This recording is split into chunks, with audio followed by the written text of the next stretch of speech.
여러분 안녕하십니까? 1월 17일 수요일입니다. 굿모닝 글로벌 시작합니다. 박명석입니다. 간밤 뉴욕 증시 10년물 국채 금리가 상승하고 실적 시즌에 불안감이 연속되면서 3대 지수 현재 일제히 하락 마감할 것으로 집계되고 있습니다.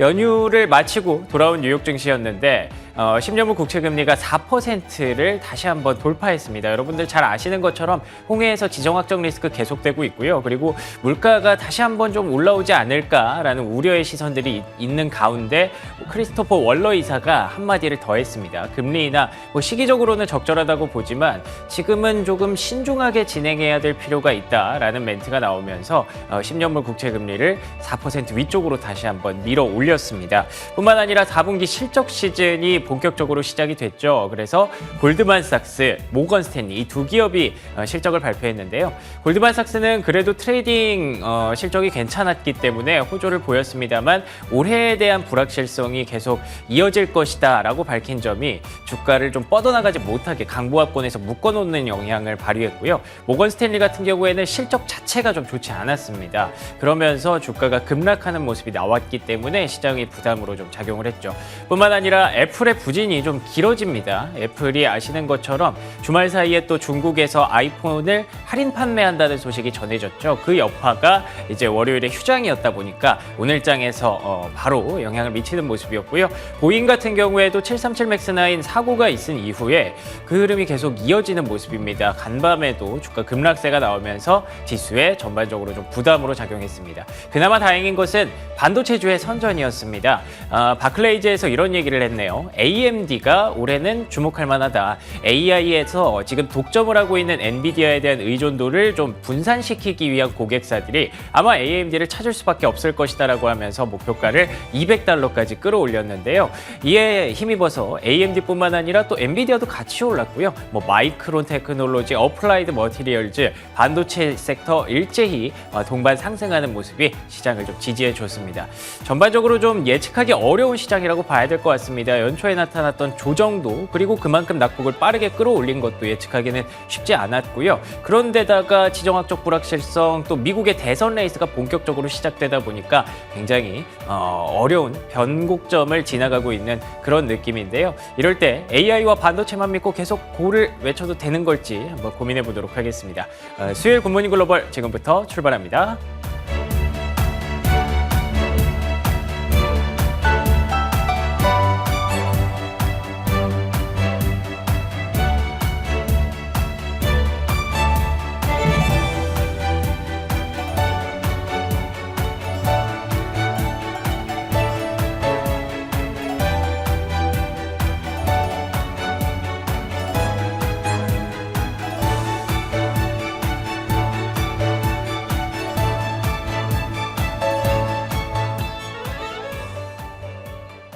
이번에는 미증시에서 있었던 종목별 메가 이슈들 정리해드리는 메가 이슈 시간입니다. 먼저 핀비즘을 확인해 보겠습니다. 간밤 뉴욕 증시는 국채 수익률 급등 속에 3대 지수가 일제히 하락세를 나타냈습니다. 미 연준의 크리스토퍼 월러 이사가 과거처럼 빠르게 금리 인하를 할 필요는 없다고 밝히면서 국채 금리가 오르고 증시가 일제히 하락세를 나타냈는데요. 다보스 포럼을 찾은 금융계 거물들도 지나친 낙관론을 경계하는 목소리를 내놓으면서 조기 금리 인하 기대감에 급제동이 걸린 모습입니다. 미 달러화도 강세를 나타내면서 주식 매수에 대한 부담을 가중시켰는데요. 섹터별 흐름을 살펴보면 모든 섹터가 하락세를 나타내는 가운데 에너지 섹터가 2%가량 빠지면서 하락폭이 가장 컸고요. 기술 섹터와 임의 소비재 섹터가 그나마 하락폭이 적어서 잘 버텨주는 모습이었습니다. 시가총액 상위 종목들 살펴보면 시가총액 1위 자리를 빼앗긴 애플이 이날도 하락하면서 빨간불을 켜고 있고요. 반면 1위로 올라선 마이크로소프트는 소폭 오르면서 빼앗은 1위 자리를 지켜냈습니다. 알파벳과 메타, 아마존은 모두 하락세를 나타냈고요. 테슬라는 하락 출발했지만 상승 반전에 성공했습니다. 반도체 섹터 내 종목들은 올랐는데요. AMD가 목표가 상향에 급등했고 엔비디아도 3% 가까이 올랐습니다. 이날 발표된 모건 스탠리와 골드만삭스 실적은 엇갈렸는데 잠시 후에 들여다보도록 하겠습니다. 이번에는 종목별로 이슈들 자세하게 들여다보겠습니다. 먼저 첫 번째로 애플 소식부터 확인해 보겠습니다. 중국에서 최신 아이폰을 할인한다는 소식에 하락세를 나타냈습니다. 자세히 한번 살펴보겠습니다. 애플과 관련된 두 가지 이슈가 있어서 가져와 봤는데요. 먼저 애플이 지금껏 유지해왔던 자존심을 잠시 내려놨다고 합니다. 중국에서 며칠간 최신 아이폰 그리고 맥과 아이패드 등의 제품 할인에 들어가기로 한 거죠. 애플이 직접 제품 가격을 깎는 것은 매우 드문 일인데요. 그동안 프리미엄 브랜드 이미지를 유지하기 위해서 할인을 하지 않았었는데 이 자존심을 잠시 내려놨다는 겁니다. 그만큼 실적 압박이 컸다는 것을 보여주는 거겠죠.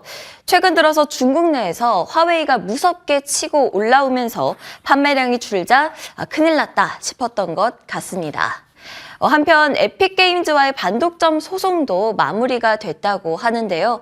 에픽게임즈는 애플의 앱스토어 결제 시스템이 반독점법을 위반하고 또 반경쟁적이라면서 소송을 제기를 했었습니다. 1심과 2심은 애플의 앱스토어 정책이 반독점법을 위반하지 않았다면서 애플의 손을 들어줬었는데요. 앱스토어 밖에 외부 결제 시스템을 허용하지 않는 부분에 대해서는 경쟁을 제한하는 게 맞다라면서 에픽게임즈 손을 들어줬습니다. 이렇게 되면서 애플은 앱스토어 외에 다른 결제 시스템도 허용을 하게 됐다고 하는데요. 애플이 지금껏 자사 결제 시스템을 통해서 30%가량의 결제 수수료를 받아온 만큼 이를 통해서 벌어오던 수십억 달러의 매출이 영향을 받을 수 있다는 우려가 나오고 있습니다. 주가는 1.23% 하락 마감했습니다. 다음 소식도 보겠습니다. 골드만삭스가 분기 실적이 예상치를 상회했는데요. 보합 마감을 했습니다. EPS가 전년 대비해서 늘어나고 예상치를 상회를 했습니다. 또 총 매출의 경우에도 예상치를 상회하고 또 작년 대비해서도 높은 성장률을 나타냈는데요. 특히 은행 자산 그리고 관리 부분에 있어서 수익이 23%가량 증가한 부분이 매출 성장에 크게 기여를 했다고 합니다. 다만 올해 실적 우려에 주가가 크게 오르지는 못했는데요. 주가는 0.72% 상승 마감했습니다. 다음 소식도 보겠습니다. 모건스탠리인데요. 모건스탠리의 경우에는 영업수익은 예상치를 웃돌았는데 EPS가 지난해 같은 기간보다 30%가 이상 급감을 했고 예상치를 하회를 했습니다. 이렇게 된 이유는 실리콘밸리 은행 사태에 따른 특별 부담금이라는 비용 그리고 특정 블록딜에 대한 미승인 정보 공개에 따라서 미 증권거래위원회가 발생한 법적 비용 등의 또 문제 때문이라고 합니다. 주가는 4.2% 하락 마감했습니다. 다음 소식도 확인해 보겠습니다. 테슬라인데요. 일론 머스크가 의결권 확대를 요구했음에도 불구하고 상승 반전에 성공을 했습니다. 일론 머스크 테슬라 CEO가 회사를 인공지능 그리고 로봇공학 분야의 리더로 성장시키기 위해서 더 많은 의결권을 달라고 요구를 했습니다. 현재 일론 머스크는 테슬라 지분의 약 13%가량을 보유를 하고 있는데요. 현재 지분의 약 2배에 달하는 25%가량의 의결권을 달라고 요구를 한 거죠. 여기에 이 25%의 의결권이 없다면 차라리 테슬라가 아닌 다른 곳에서 인공지능 제품을 개발하겠다고 밝히기도 했습니다. 머스크의 이 발언, 투자자들 입장에서는 그렇게 따뜻한 반응을 보이기는 어려워 보이는 상황인데요. 주가는 0.47% 상승 마감했습니다. 다음 소식은 스피릿항공입니다. 제트블루 그리고 스피릿항공의 M&A 제동에 폭락세를 나타냈습니다. 미 매사추세츠 연방법원이 두 항공사의 인수합병에 제동을 걸었습니다. 이번 인수합병으로 소수의 기업이 시장을 장악을 해서요. 요금이 상승할 가능성이 높기 때문이라고 하죠. 판결이 나오면서 기사회생을 바라고 있던 이 스피릿항공의 경우에는 47%가량 폭락 마감을 했고요. 제트블루의 경우에는 인수부담 리스크가 사라지자 4.7%가량 상승 마감했습니다. 좀 더 자세한 시장 이야기는 김태수 위원님과 함께 나눠보도록 하겠습니다. 그 전에 지수 마감 상황 살펴보겠습니다.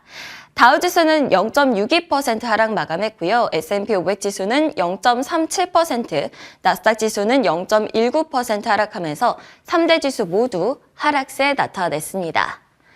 김태수 위원님 안녕하세요.